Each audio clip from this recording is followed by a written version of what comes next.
Now, last night I asked, where is Chris Bowen? Where has our Energy Minister been hiding?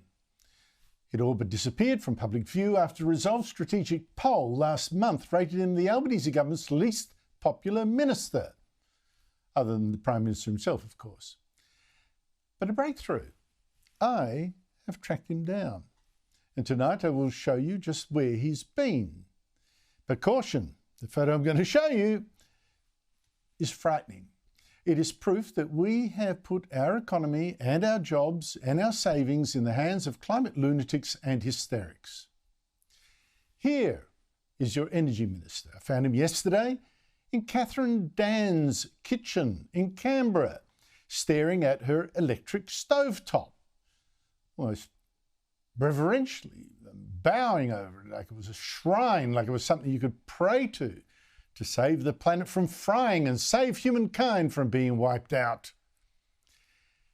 Now, you might just think I'm taking the mickey out of Bowen for thinking that paying Kathryn to switch from cooking with gas to cooking with electricity is going to help change the world's climate, stop bushfires, end droughts, spare us floods.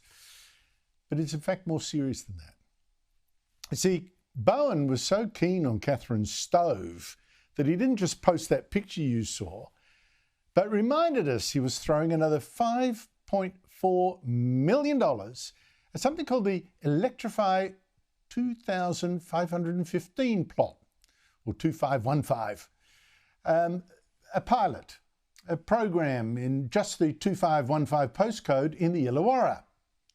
Now that it happens to be money, that 5.4 million, to bribe 10% of lucky households in that 2515 postcode, about 500 of them, to go buy their own electric cooktops or air conditioners or hot water systems or whatever, and chuck out their old gas ones, nasty fossil fuel gas ones.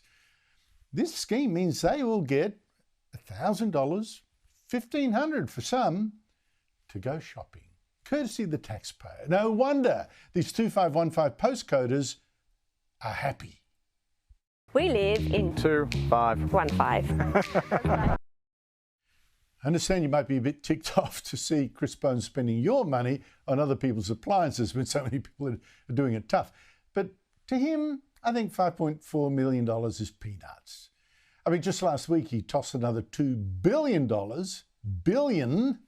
to the rapacious Clean Energy Finance Corporation to go fund even more of his global warming schemes. But Kathryn's stove tells you everything about how Bowen does splash your cash on the most absurd schemes. For a start, just do the maths of this one. Now, this postcode 2515 scheme was adopted for every one of Australia's 2,644 postcodes. It would cost taxpayers $14 billion.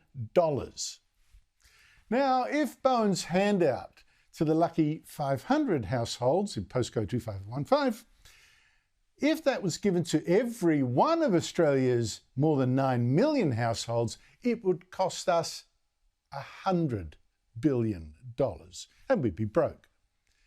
Even though the 2515 postcoders are so happy if they could just get the rest of us to join them. And it's going to be great! Join us. Join us. That's actually an ad for this scheme, believe it.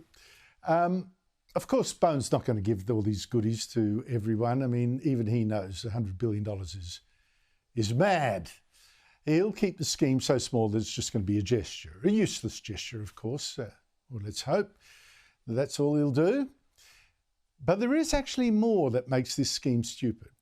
You've got to ask, why is Chris Bowen pushing us to switch our appliances now from gas to electricity when we're already running out of electricity? I mean, poor Kathryn, one day the power's going to probably go out with her dinner uncooked, and she will curse the day she let Bowen into her kitchen and persuade her to throw out her old trusty gas cooker. You see, the Australian energy market operators repeatedly warned that eastern states are so short of electricity for things like Kathryn's new stove that they could face blackouts in a year or two. And already, could see the bits falling off. On a warm day last November, New South Wales Premier Chris Minns begged people to switch off their electric appliances because there was too little electricity. And solar power, you can't rely on that. It always starts to come off, as he put it, after 3 p.m. If you can not run your pool filter, not run your dishwasher, not run your washing machine this afternoon between 3 and 8, you'll help the grid. And just last week, the Queensland government did something similar. It sent an email to public servants asking them to close blinds and turn off a second computer screen or extra printers to avoid, it said, forced blackouts during what the media was describing as a heat wave. I mean, heat wave.